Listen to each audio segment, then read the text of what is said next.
What's good, YouTube? Raven Safe Haven here, also known as Yu-Gi-Oh's Underdog, and I'm here with my friend the Duel Police, and he just looked at me like I'm really weird for screaming into the camera, but it's cool because we're back with another episode of Yu-Gi-Oh Talks. I love this episode. I hope you guys, I love this series. I hope you guys love this series too. Today we'll be talking about a bunch of decks. So say what's up.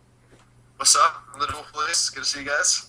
Yeah, so I'll be leaving a link to his channel because if you don't know who he is, then I don't know. You just need to know who he is because he writes awesome songs.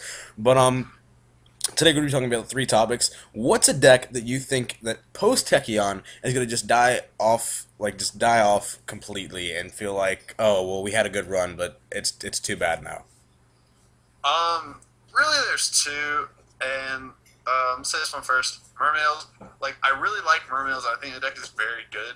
But after Tachyon, when we got E-Drags and, you know, Prophecy coming in, you already have your big eyes, you already have your expensive cards. Like, why aren't you playing E-Drags? Why aren't you playing something else? Like, Mermails is good, but the fact that they lose kind of hard to Evil Swarms, and granted, like, you know, Prophecy and E-Drags can too because it's all a bunch of high-level monsters. Like, this is what the meta is going to be. But, like, the only answer that they're going to have is, is it heavy infantry for the Evil Swarms? And I just feel like the deck's going to just die out and see this playability because it's not just the fact that they lose to Evil Swarms, they also have a bad matchup against, like, Prophecy, or to my knowledge, and E-Drags, because E-Drags just go way too fast, and I don't think that they can keep up with it. Also, another deck, and I'm really upset to say this because I love this deck, is Fire Fist. Without getting Chicken, we can't play 3-cycle, so the deck is just going to die, unfortunately. Like, it can't keep up the Prophecy or E-Drags, which is the main thing. The only deck it's going to have a good matchup against is Evil Swarms, and it's really not worth it to have a good matchup against one of the 3 top decks when you lose to the other 2. Like, you'll just get shut down, and it's just too slow compared to everything else. I kind of feel you there on the Bro Fist. I was just like, oh, these decks look great, but I can't play Fire Fist. Yeah, exactly. And you know I love Fire Fist. Like, it's one of my favorite decks. It's so much fun. It's extremely consistent, but it's just the fact that it plays too slow, and the barrier control won't be good enough when Tachyon hits, and just won't be worth it until we can get Chicken, in which case it'll speed up the deck more, and it'll be completely playable. I feel like the people will still play it, but it'll just kind of die off, really, because of how fast this is going to be. Yeah, definitely. And I am so happy to be saying this. Dark World. Thank God. Really? You don't think Dark World's going to be played more? I hate Dark World. And I do too. the reason I say this is I understand they have a decent game 1, but, you know, you're just like, let me pick apart your hand. With Prophecy, it's really just like, oh, you picked apart my hand, it's cool. I have all this stuff that it just kind of recuperates it, so it doesn't really matter if you're playing Prophecy. Forgetting one thing with Prophecy, though. They lose the E-Virus. Exactly. Like, that's all they need. They may deck like 1 or 2 of these are good in the game 1 matchup against Prophecy, because all they have to do is draw into it, and they have like 10? No, not 10. Like, just a ton of draw cards, and they'll easily get it. Heck, pick up like main 2 and see even more. But like, they have a really good matchup against Prophecy because of that, and like you said, they have the best game 1. I really think that Dark World's going to be a really good budget call for that, honestly.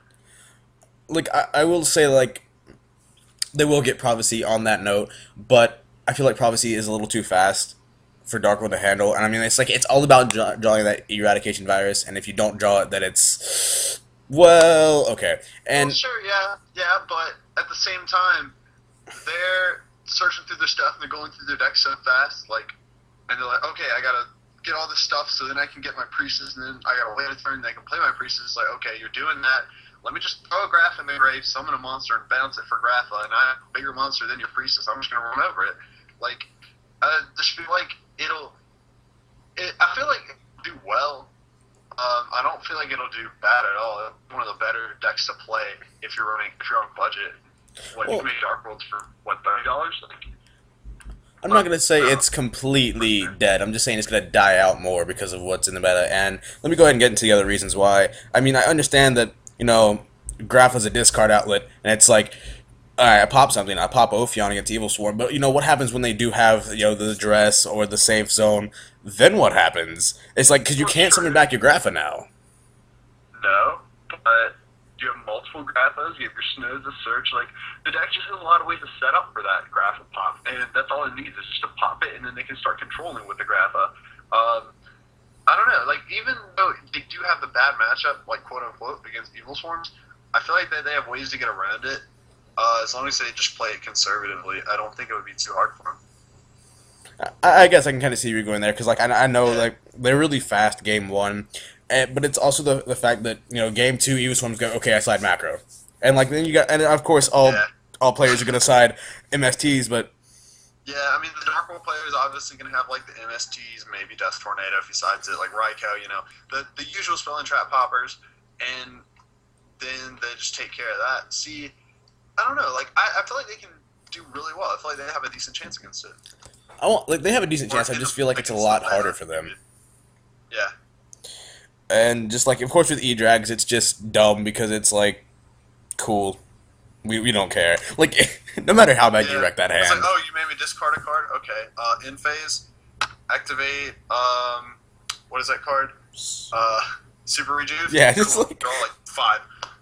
I mean, that's all they gotta do, and they have a good matchup against Dark Worlds, like, really. This is true. And It'll be interesting. I don't feel like there's too much bigger decks that you gotta worry about for Dark World. Another thing is a deck that you think is gonna be really overhyped. Like it's kind of like not. I kind of see overhyped, but really overpopulated and hype. It's just like, yeah, we get it. It's good. We get it. Yeah. Well, I mean, obviously, we know the best 3 decks going in this format are going to be Prophecy, E-Drags, Evil Swarms. Like, hands down, there's nothing else that's going to be up there or, like, around that besides those 3 and maybe, like, a couple other decks that I mean, Insectors. Insectors, sure. I will take that matchup any day. But, like, let's see. I feel like I want to say E-Drag's going to be overhyped, but really it's not overhyped. Like, that's the hype you got to give it. The deck is just way too good. And just, if they are rares, because it has not been, I don't think it's been 100% confirmed. It is. But to what it's 100%? Yeah. For sure? Yeah. Okay, well, I didn't know it was 100%. But, like, so for what we know, they're all rares, and if the babies are commons, you're looking at a budget deck that you can play really easily. Like we said before, it's autopilot for the most part, and it just wins. And it's just so simple and so easy. And if the only expensive cards you need are Drago Sacks and Big Eyes, then just pick those up, and you have the best deck of the format. I feel like Prophecies are the ones that's going to be overhyped because Prophecies are really good, but it's just like they go through their deck so fast to do not a lot. Like, they get their Priestess, and then they're like, okay, I got Priestess, and I can pop. Sure, I can make Big Eye, or I can do this, or whatever, but they're just not doing what they could be doing, which is things like E-Drags. Like, they just do it a whole lot better, and I think a lot of people are going to be trying to play Prophecy because they know it's one of the best decks, but it's not going to be up to par that E-Drags would do, because they just wreck it, like, just too hard. I'm not gonna take anything away from Prophecy because it's a great deck, and Spellbook Judgment Day is busted. Yeah, no. It's a very good deck, but I feel like it's too hype because I played the deck for a little while. Honestly, I just didn't enjoy it. It just wasn't my style, and it's just I just don't like it. It just like I said, it seems like they do way too much to do one thing, which is like get Priestess, and then after that, it's like, well, I just gotta keep swinging with the Priestess and play Priestess control, but. That's just my opinion. It's just what I think. Yeah, like I feel like it does way too much just to do the one little simple thing, and that's what's bad about it. Like, and the deck's just way too counteractive. It's just like, let's just say you go to the Worlds with Priestess, and some weird guy is like, oh, I'm gonna play windups at Worlds, make Shockmaster, call spells, you lose. Okay, next round you play at 6/7, and make Nat Beast, you lose. It's just the deck has a lot of flaws in it, in my opinion. Like Thunder King. E-Rad, Drone Blackbird, like yeah, it has a lot of weaknesses to it. I'm not gonna take anything away from it. It's a great deck, but it has a lot of weaknesses. Agreed. Like, I'm not saying that the deck is bad in any means, but I just feel like people are hyping it too much to where they're like, oh, this deck's busted, blah blah blah. But it's busted. But look at your other options here. Like, honestly, I'd probably rather play evil swarms in it because I like control of evil swarms, like my playstyle, and I feel like that was hyped, but it was decently hyped because people knew what it was going to do. Like, it's just like, oh, Dino Rabbit's coming back again in the form of evil swarms. Like, that's all it is. So, And another thing that I wanted to say is, like, yes, they are ridiculously fast, but going +9 at end phase. true. Like, the super pluses are what makes the deck, and that part of the deck is really good, but it just doesn't seem, in the end, with the money it would take to make it, and what it does compared to the other decks, which, I mean, is put out level 7s and make awesome rank 7 exceeds, which is what the format is kind of coming to, besides Evil Swarms, and it's just do that and go for a game. So if Prophecy is doing that, but I'm doing the same thing with E-Drags, why am I playing Prophecy? You know, I just feel like that E-Drags is by far the best deck, and I'm kind of talking about it too much. I probably shouldn't be, but I feel like Prophecy is too hyped versus it and all that. Yeah, one second. I'm actually doing some calculations real quick. Just for the main deck, oh god, just for the main deck in Prophecy, and I'm not even counting like the Trags and the Veilers and the commons and rares. You're looking at $1,000. Yeah, like easily. And are you counting Big Eye, Dragossack? Like I said, main deck. Okay, yeah. See, there you go. It's a super expensive deck, and it has a bad matchup. Like, if I'm playing a super expensive deck, I better have a good matchup against everything but that deck itself. Like, that's the only bad matchup I want if I'm playing something that expensive. Well, hypothetically speaking, you know, like... Oh, yeah, we spent too much time on Prophecy and E-Dragons. Yeah, we did. Let's keep moving. Alright, we have a few minutes left in the video. What is the best deck that you think is underrated, like tier 1.5, 1.25, can, you know, sneak in a few, you know, wins against Prophecy, Mermail, Evil Swarm, all this stuff? Post-Tachyon? Post-Tachyon. I'm gonna go out on a limb, and I'm gonna say Madolches. I love Madolches. The deck is... Don't laugh, dude! Don't laugh at me! That deck is awesome! And with Hoot Kick coming out, the deck has so much more potential, because the stuff that you do with Madolches, I was actually playing the deck today, it like just swarms the field, bounces everything, swing for clear, does that around like turn 3 or 4, typically, because you have to set up for it. Well, you can do all this like by turn 2 or 3 with Hoot Kick, because Hoot Kick is just like banish a monster.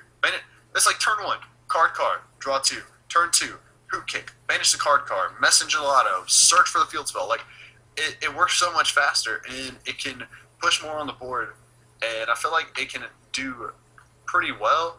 It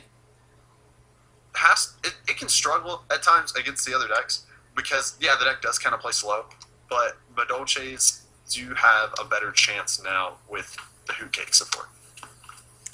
I'm going to give you that one because I actually played Tom today because we were making a video, and then Tom played me with Madolche, I played Inzectors, and I opened bad. I mean, I guess that's kind of a reasonable excuse, but you know, opening bad happens in Yu-Gi-Oh! It's the game we play. And he ended up winning, and I'm not going to, you know, like, it was just like, this is shenanigans. And it was just like, fuck. Yeah, it's like there's not a whole lot you can do, because, I mean, if I open Offering and Magdalene and I protect Offering for a turn, like, I have game. Like, there's not a whole lot that you can do to it, because if you Warning a Magdalene, it's going back. Like, if you Torrential and I have the field spell, like, it's all going back. Like, it's just, everything keeps recycling itself. That's what's cool about the deck. And it can have its crazy pushes, and it's crazy, like, oh my gosh, I can't believe this deck just did it in moments, you know what I'm saying? And I just feel like it'll do really well. Or, not really well, but it has its chances. I understand that, because I just looked at E-Dragons, which is like, well, if they make lads, there's not much you can do. But yeah. If you're playing Spellbook or you're playing Evil Swarm and you got the Tiramisu, you just go, okay, I bounce it back to your deck. Good luck searching that all again. And the thing with Lad is that Madolches have an instant 2 negates from Lad, because it's like summon Magdalene, okay, Lad negate, okay, Magdalene affecting Grave to go back, okay, Lad negate. That's an instant 1,000 attack down from the Lad. All I gotta do is, like, play the field spell and then summon, like, a Croftsent and kill it. I like that because it gets rid of Lad faster, and Lad is just a huge problem for every deck, really, because it stops everything. Like, that card is dumb. And that's what you need, is your easy outs to it. And Magdalene is a decent out because what does Lad have? 4 negates before it runs out? 4 or 5? I can't remember. I think 4, but we'll just go with that. So